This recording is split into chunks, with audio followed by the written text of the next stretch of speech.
AITA for not giving some of my wedding budget to my sister. My parents think it's a waste and want me to give the money to my sister to help her with her children. I am a 30-year-old man, and 2 weeks ago, I proposed to my girlfriend Sarah, who is 28. Thankfully, she said yes. It was one of the happiest moments of my life. We have been together for 4 years, living together for 3, and marriage had always been something we discussed as a natural next step. After I proposed, we agreed that we would not rush anything.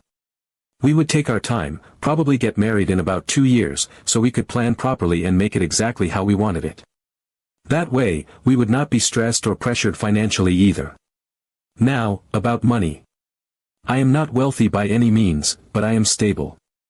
I work in IT and have built up a pretty good savings account over the years. Sarah also works full-time, but when it comes to the wedding, I always assumed I would be taking the lead financially because she has a lot of student loans and is still trying to get her savings to where she wants them. We sat down after the engagement and had an honest conversation about the wedding budget. I suggested a ballpark figure of around $100,000, maybe a little more if absolutely necessary, because weddings are expensive and we also wanted to have a once-in-a-lifetime honeymoon traveling through France, Italy, Greece, and Portugal for an entire month afterward. It sounded like a dream. Sarah's eyes lit up, and she was practically buzzing with ideas.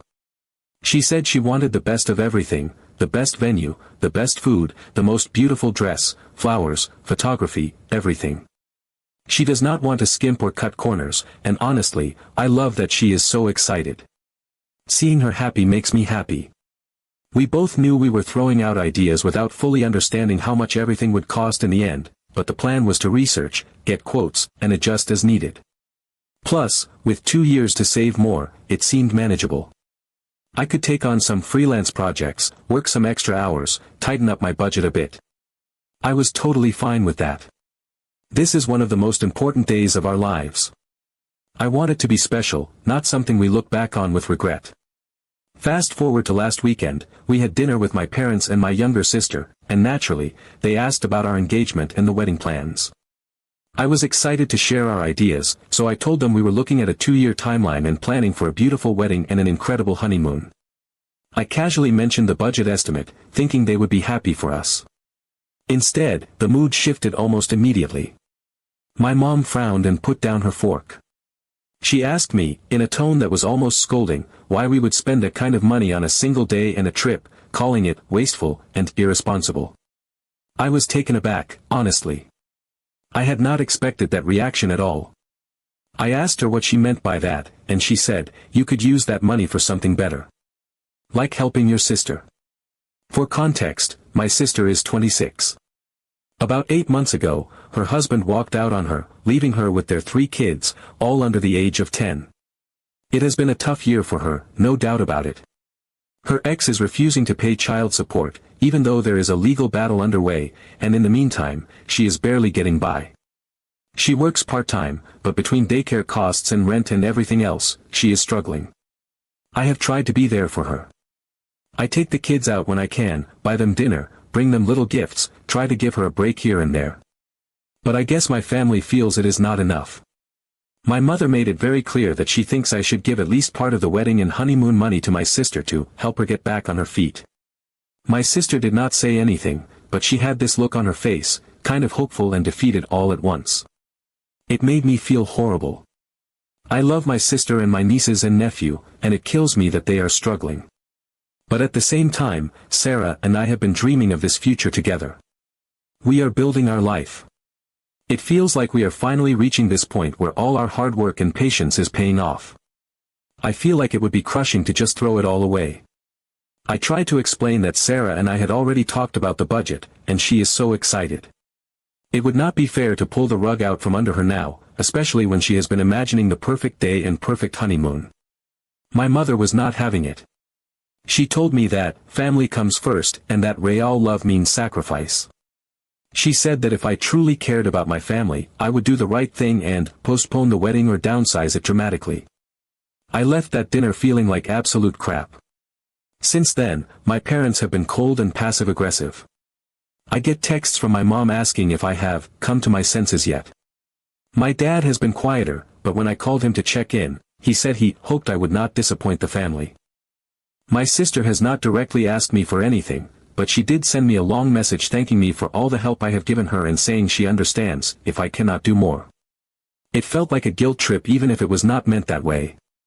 Meanwhile, Sarah has been blissfully pinning wedding ideas and looking at travel itineraries.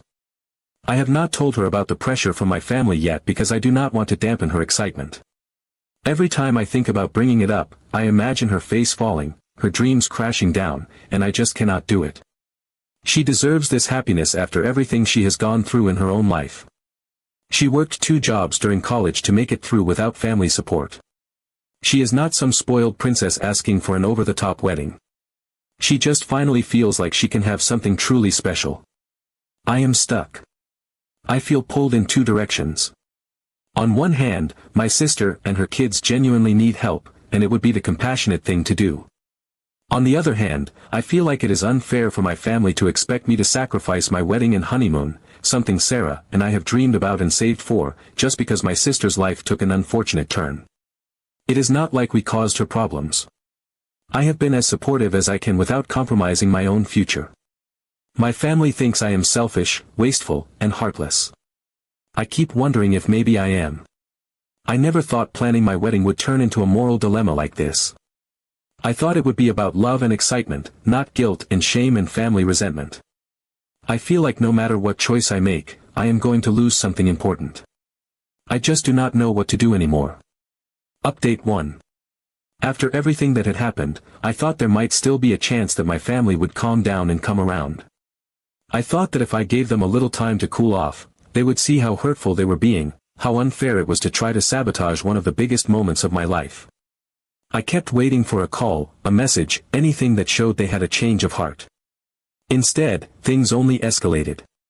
A few days after that disastrous dinner, my mom sent me a long email.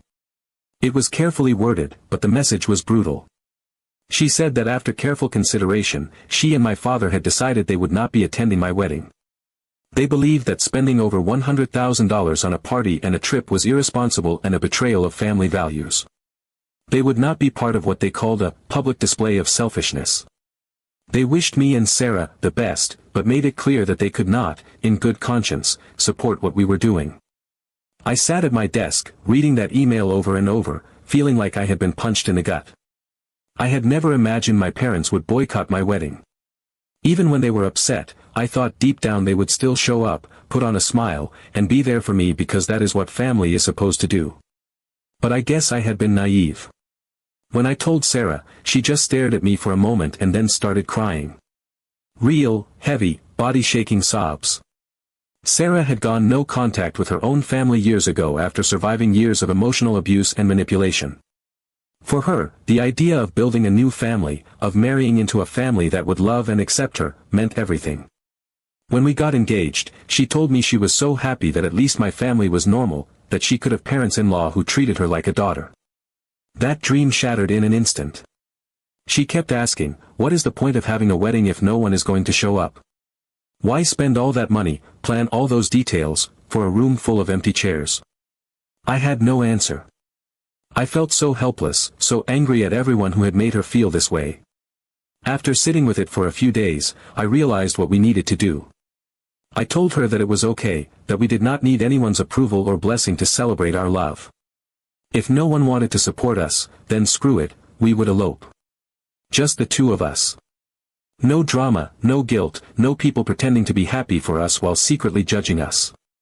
We would take all the money we had planned for the wedding and pour it into the most incredible, unforgettable honeymoon adventure. At first, she was hesitant. She said it felt like giving up, like letting them win. But then she started looking up honeymoon villas, private tours, hidden beaches in Greece, wine tastings in France, boat rides along the Amalfi Coast. The sparkle returned to her eyes. Slowly, excitement replaced the sadness. We're planning our future together, not shackled by anyone else's expectations, became its own kind of liberation. We started mapping out a full month of luxury and exploration. 5-star hotels, private cooking classes, yacht rentals, sunrise hot air balloon rides. Things we would have never splurged on if we were still trying to stretch the budget between a wedding and a trip. We were going to live like royalty for a month, and for once, do something purely for ourselves. Meanwhile, I had to deal with the final loose ends with my family. I called my mother to let her know that the wedding was cancelled.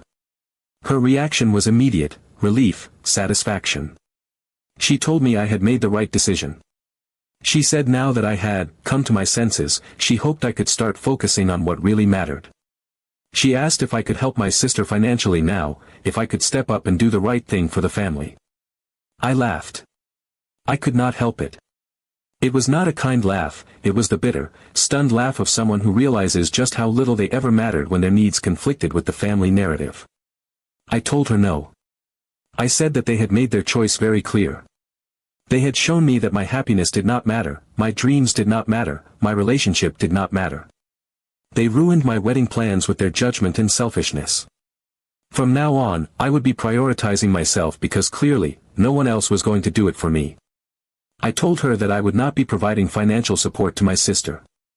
I would not be giving up more pieces of my life just because they decided I was responsible for cleaning up someone else's mess. I would love my nieces and nephew. I would be a good uncle when I could. But I was done being the family safety net. The conversation ended awkwardly, coldly. I think it finally sunk in for my mother that I was serious. She was used to me bending, compromising, doing whatever it took to keep the peace. But something inside me had broken. I was done being the one who sacrificed, who made myself smaller so others could be comfortable. Update 2. About 3 weeks into planning our epic honeymoon, when things were finally starting to feel lighter and happier for the first time in a long time, something happened that knocked the wind out of me. Out of absolutely nowhere, my sister Amanda reached out. Not a casual text or a random call like before. This time, it was different. She asked if she could come over, alone, to talk. No kids, no parents, no distractions. Just her and me. I will not lie, I was suspicious. After everything, I had built up a hard wall around myself when it came to my family. I did not trust any of them anymore, not after how easily they had weaponized guilt and obligation against me. Part of me wanted to ignore her message altogether, to keep moving forward with my life without looking back. But against my better judgment, against the anger that still simmered under my skin, I agreed. I guess some part of me, the part that remembered who Amanda used to be before everything went so sideways, needed closure. When she showed up at my place, I hardly recognized her. She looked exhausted, like she had aged a decade in a few weeks since I had last seen her. She was clearly nervous, twisting her hands, glancing around, unable to meet my eyes. She sat on the edge of the couch like she was ready to bolt at any moment. The room was thick with tension. Without much prompting, Amanda started to talk. She apologized. Not the shallow, perfunctory apologies I had gotten so used to from my family over the years. This one felt different. She said she was sorry for everything, for letting Mom and Dad pressure me, for not speaking up when she knew it was wrong, for putting me in such a horrible, no-win situation. She admitted that at the time, she had been so consumed with her own problems, her own fear and desperation, that she did not stop to think about what it would cost me. She said she realized too late how unfair it was to expect me to sacrifice my future to clean up the mess that her husband had left her with. I wanted to believe her. God, I wanted to believe her. I sat there listening, feeling this battle rage inside me between the anger I had been nursing for weeks and the flicker of hope that maybe, just maybe, I was wrong about how far my family had fallen. But then she dropped the real bomb. Amanda shifted uncomfortably and said there was something else I needed to know. Something she had been carrying around with her, eating away at her, that she could not live with anymore. She told me that the night after our engagement dinner, the dinner where everything had first gone so sideways, she had overheard a conversation between Mom and Dad. A conversation that changed everything. She said that after I left that night, Mom and Dad started talking about how they could convince me to scale back or cancel the wedding. The plan, according to Amanda, was not just about me giving a little help to Amanda during a tough time. It was much bigger, and much uglier. They wanted me to feel guilty enough to back out of my wedding plans, to free up my savings, and then lend, their word, not mine, a significant chunk of that money to them. Amanda said Mom had laid it all out in chilling detail.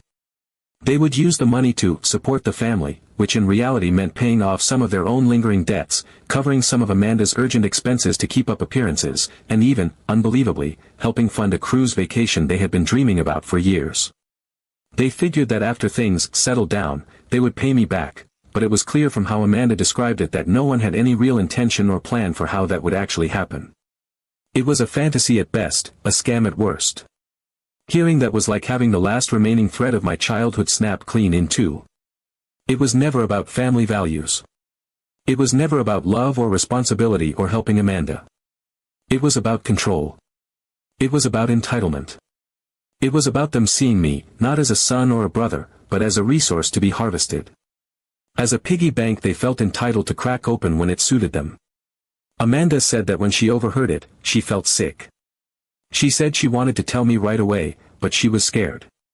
She was scared of being cut off, scared of making things worse, scared of standing alone against mom and dad. But hearing about Sarah and me canceling our wedding, hearing about us planning to elope and rebuild our future from scratch, finally pushed her over the edge. She said she realized she could not live with the guilt if she stayed silent. I sat there, listening, feeling hollowed out. Part of me wanted to rage, to yell, to demand answers that I knew would never come. But another part of me just felt tired.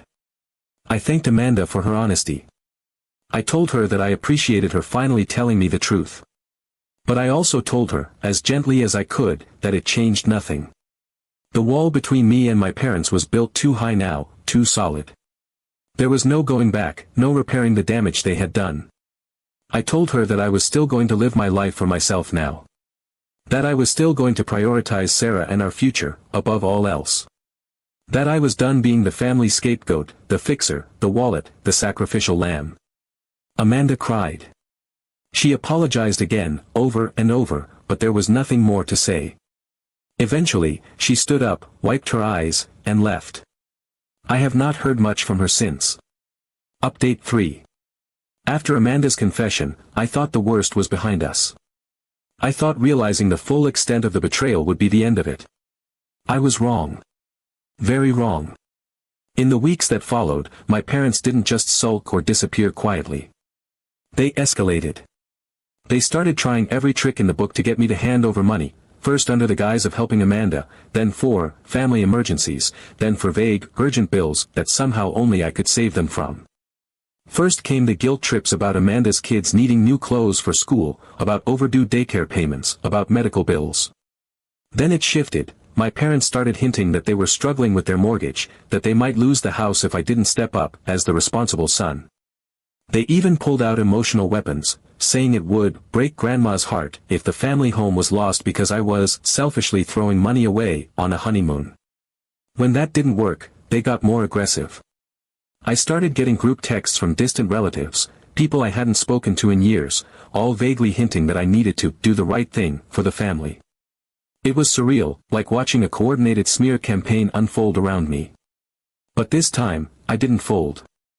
Every time they pushed, I pushed back harder. I responded to every guilt trip with a simple, clear boundary: Sarah and I are building our life together. I am not responsible for solving problems I did not create. When they demanded payments, I ignored them. When they tried to shame me publicly, I stayed silent and focused on our plans. The harder they came for me, the clearer it became, I was not just fighting for my savings. I was fighting for my future, for my right to have a life that wasn't defined by other people's needs. Finally, after weeks of tension, I got a message from Amanda again. She asked if we could all sit down, not a family ambush, not another guilt session, but an actual, real conversation. At first, I wanted to say no. Part of me wanted to slam the door forever and never look back. But after talking it over with Sarah, I agreed. We needed to end this properly. Not with rage, not with lawsuits, but with closure. We met at a neutral spot, a quiet coffee shop outside town. Just me, Amanda, my parents. No flying monkeys, no audience. It started awkwardly. My dad tried to launch into another lecture about duty and sacrifice, but I cut him off. Calmly, but firmly, I said that before anyone spoke about the future, we needed to be absolutely clear: I was not giving them money. Not for Amanda, not for their bills, not for anything. That chapter was closed. Permanently. There was a long, heavy silence. Then, surprisingly, it was Amanda who spoke up. She said that she understood.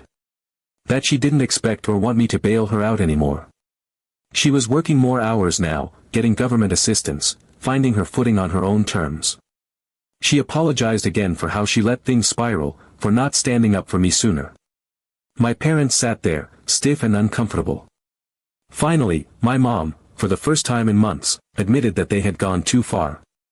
She said that when they saw my savings, they saw a chance to fix a lot of problems at once, and they let their desperation cloud their judgment. She tried to say they meant well, but I didn't let her rewrite history. I told them bluntly that good intentions don't excuse manipulation. In the end, we agreed on something simple: distance. They would live their lives. I would live mine.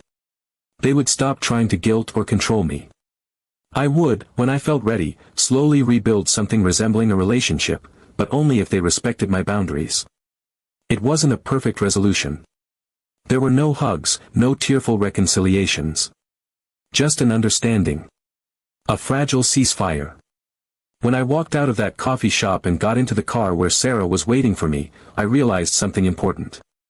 I had finally chosen myself. Not out of cruelty. Out of survival. Since then, life has been better, peaceful, free. As for my parents, we exchange polite, infrequent messages. No drama. No begging. No guilt. Just the faint outline of a connection that might, one day, heal into something healthier, or maybe not.